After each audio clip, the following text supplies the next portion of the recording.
Somewhere in Shanghai, right now, a decision is being finalized inside a bank so large, most Americans have never heard its name. A decision that will quietly end an era of trading that millions of ordinary people have relied on for years. And 3,000 miles away in New Delhi, a government is rewriting its own tax code. Not for next year, not for some future scenario, but for a price of gold and silver it now believes is permanent. Two of the largest economies on Earth, moving in the same direction, in the same week. If you think this is a coincidence, you have not been paying attention, because what happens next could change how an entire generation thinks about protecting what they built. Welcome back to Precious Metals Intelligence, the channel built for professionals, business owners, and serious-minded individuals who prefer to understand what's happening in the global economy before it becomes tomorrow's headline. If you're new here, thank you for joining at what may prove to be a genuinely consequential moment for markets. We're glad to have you. Before we continue, we'd be honored if you'd consider subscribing, not for the sake of a number, but because these developments unfold quickly, and we'd like the opportunity to walk through them with you as they do. And if you don't mind sharing, we'd love to know, where are you watching from today? It always means a great deal to see how far this conversation reaches. Now, let's get into what actually happened this week, and why it matters. For decades, professional traders have followed one simple rule. When bond yields rise, gold falls. It is not a theory. It is not a guess. It is one of the most reliable relationships in modern finance, and every major trading desk in the world builds its strategy around it. Investors have trusted this rule through wars, recessions, and financial crises. It has rarely failed them. This week, it failed. Gold moved higher. Long-term bond yields also moved higher. Oil climbed at the same time. Three assets that are supposed to move in opposite directions all rose together. For anyone who studies markets closely, this was not a small detail. It was a warning sign. When a rule this old and this trusted breaks down, it usually means something bigger is happening beneath the surface. Markets do not behave strangely without a reason. They are behaving strangely now because investors around the world are facing a question they cannot yet answer. That question centers on leadership. Every central bank in the world has enormous power over the price of money. Interest rates, inflation targets, and the pace of economic growth all depend on decisions made by a small group of policymakers. When investors know what these leaders believe, markets can plan ahead. When investors do not know, uncertainty takes over, and uncertainty is expensive. History offers a useful lesson here. In the past, when a new leader took control of a major central bank, markets often struggled to understand his true intentions before he had been tested by a real crisis. Would he be firm? Would he be cautious? Would he bend under political pressure? Nobody could say for certain. And during that period of doubt, investors did something predictable. They bought protection. They moved money into assets that hold value no matter what a new leader decides.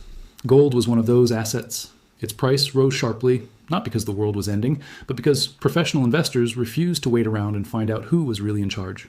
Today, a similar pattern is forming. A relatively new leader now sits at the head of one of the world's most powerful financial institutions. He has not given markets a clear signal about his next move. When asked directly about future policy decisions, he has avoided giving a straight answer. He does not believe in preparing markets in advance. He simply states that prices remain too high, and then he stops talking. This silence matters more than most people realize. For over a decade, markets had grown used to receiving hints and signals from policymakers well before major decisions were made. That habit gave investors comfort. It allowed them to plan with confidence. That comfort is now gone. Investors are, in a very real sense, operating without a map. Making matters more complicated, the group of policymakers responsible for setting interest rates is deeply divided. Roughly half of them favor holding rates steady or even cutting them. The other half favor raising rates further before the year ends. On one of the most important economic questions in the world, there is no clear majority. It has become close to a coin flip. Put simply, professional investors, pension funds, and large financial institutions do not have a reliable way to predict what happens next. And when the people managing enormous sums of money cannot predict the future, they do not simply wait patiently. They act. They protect themselves first and ask questions later. That is the psychology driving markets right now, and it explains why gold has been rising even as yields climb, breaking the old rule that once felt unbreakable. For over 40 years, whenever fear entered the market, money would flow into long-term government bonds. That was the safe harbor. That was where frightened capital went to hide. But this time is different. Fear is clearly present in the market. Yet the money is not flowing into bonds the way it always has. Instead, it appears to be moving elsewhere, seeking a different kind of safety. This shift did not happen in isolation. In the same week that this unusual pattern emerged, two of the largest economies on Earth made significant moves involving gold and silver. One adjusted the rules governing how its citizens can trade precious metals. The other quietly rewrote part of its own tax code to reflect a new reality in metal prices. Neither move was an accident. Both moves tell a story. And in the next part, that story becomes much clearer. Picture a bank so large that its total assets exceed the entire economic output of most countries on the planet. This is not an exaggeration. It is simply a fact about the Industrial and Commercial Bank of China, widely known as ICBC, the largest bank on earth by total assets. When an institution of this size makes a decision, the rest of the world tends to pay close attention. And this week, ICBC made a decision that deserves exactly that kind of attention. Along with several other major Chinese banks, including Postal Savings Bank and Ping An, ICBC announced that it will shut down retail paper trading of precious metals tied to the Shanghai Gold Exchange. This change takes effect very soon. For years, everyday citizens in China have been able to buy and sell gold and silver through paper contracts, similar to how many people trade metals through financial products, rather than owning the physical item itself. That option is now disappearing for millions of people. Existing customers holding these paper positions are being given 3 choices. They can close their position entirely. They can move their holdings into an unlevered product, meaning one without borrowed money attached. Or they can request physical delivery of the actual metal. 3 choices, but only one of them keeps a person invested in gold or silver as a tangible asset, instead of a financial promise on paper. It is worth pausing here to understand why this distinction matters so much. A paper contract for gold is essentially a claim. It represents a promise that, under normal conditions, can usually be exchanged for value tied to the metal's price. But it is not the metal itself. Physical gold, on the other hand, cannot default. It cannot be diluted. It does not depend on a financial institution honoring its word during a moment of stress. When a banking system as large and as closely monitored as China's decides to steer millions of retail investors away from paper claims and toward physical ownership, that decision speaks volumes. Governments and major financial institutions do not make changes like this casually. Systems that have operated smoothly for years are not dismantled on a whim. When a structure serving millions of everyday traders gets rebuilt in a single announcement, it usually reflects a deeper judgment made at the highest levels of the institution. In this case, the judgment appears to be that physical ownership carries less risk than paper exposure going forward. This is not a rumor spreading on social media. It is not speculation from an anonymous trader. It is an official policy change from state-connected banks controlling one of the largest financial systems in the world. When institutions of this scale prepare for uncertainty, they rarely announce their reasoning in plain language. Instead, they simply change the rules and let the new structure speak for itself. For investors watching from outside China, the message is worth sitting with. If the largest bank on earth is nudging its own citizens away from paper promises and toward physical possession, it raises an important question. What does that bank's leadership understand about the difference between owning gold on paper and owning it in hand, especially during periods when financial systems come under pressure? History offers some guidance here as well. During past periods of financial stress, paper markets for commodities have occasionally struggled to keep pace with demand for the physical item. Contracts have been settled in cash instead of metal. Premiums on physical gold and silver have widened compared to paper prices. These episodes are not common, but they are not unheard of either. And they tend to remind investors, often too late, that a promise on paper is only as strong as the institution standing behind it. China's decision this week does not prove that a crisis is coming. It does not guarantee that paper markets elsewhere will face similar strain, but it does show that one of the most powerful financial institutions in the world is actively reducing its own exposure to paper claims on precious metals at the exact moment other unusual signals are appearing across global markets. One country adjusting its own domestic trading rules might be viewed as an isolated event. But China was not the only major economy making a significant move involving gold and silver this week. On the other side of Asia, another government was making a very different kind of statement, one written not through banking regulation, but through its own tax code. And that story reveals just as much about where the world may be heading. While banks in Shanghai were closing doors on paper trading, government officials in New Delhi were making a change of their own. It received far less attention in the news.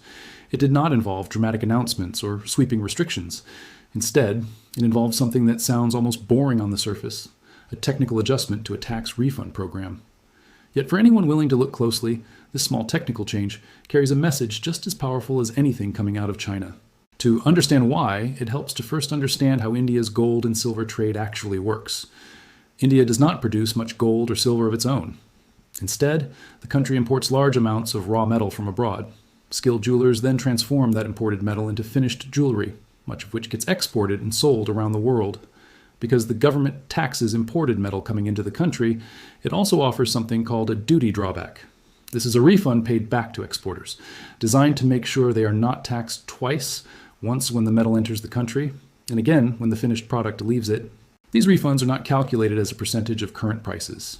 Instead, they are set as fixed amounts per kilogram, based on a table the government updates from time to time.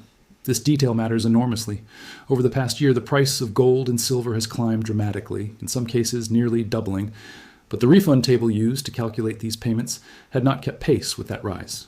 As a result, jewelry exporters were only receiving back a fraction of what they had actually paid in import duties.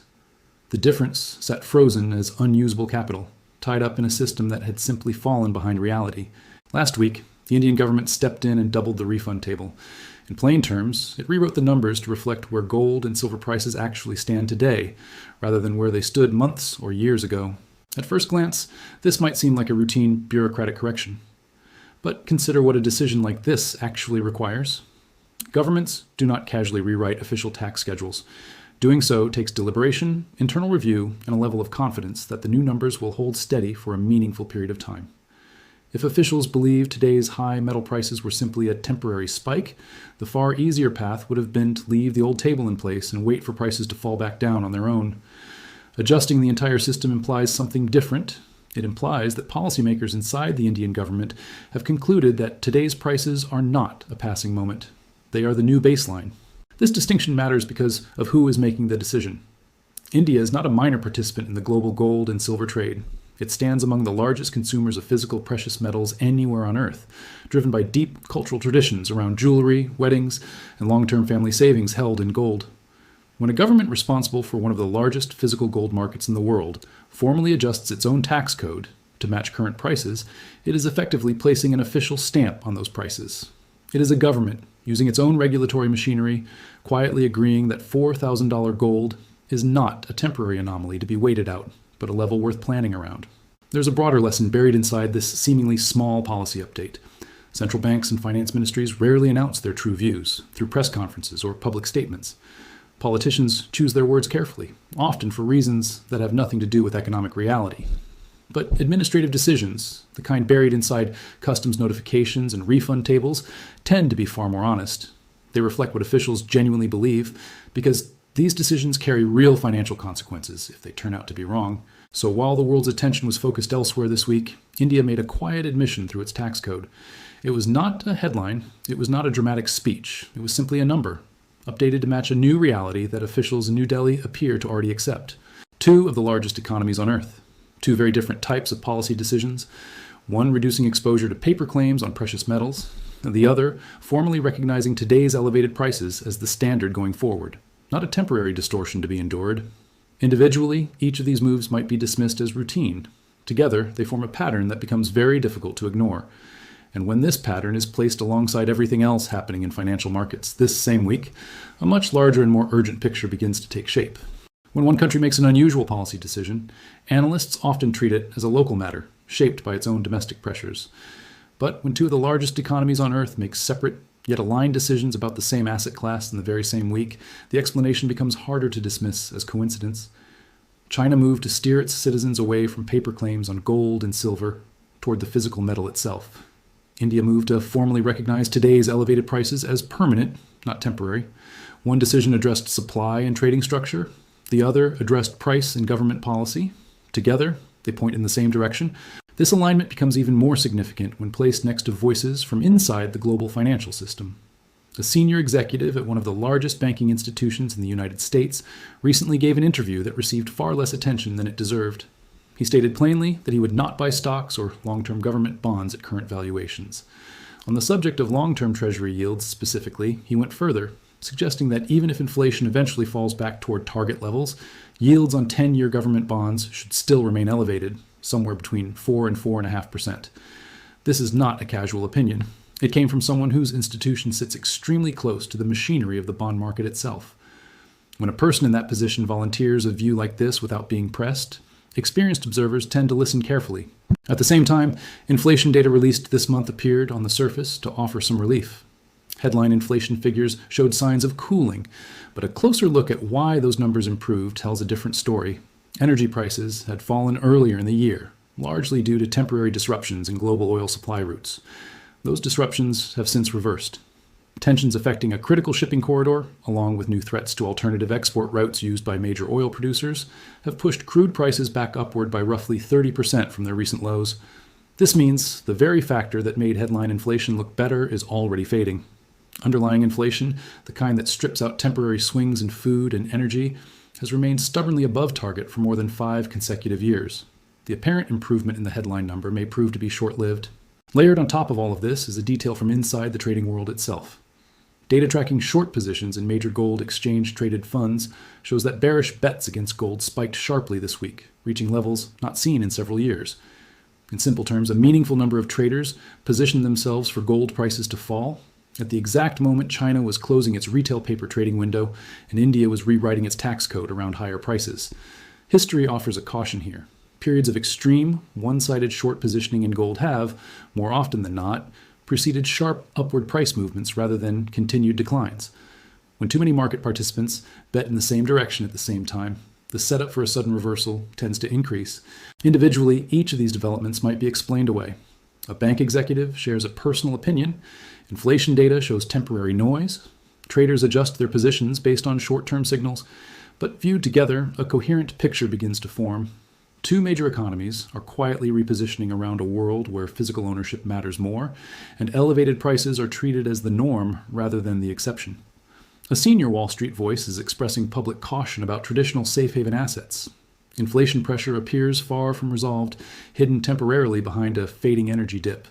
And traders betting against gold now find themselves positioned against a rising tide of institutional and government-level behavior.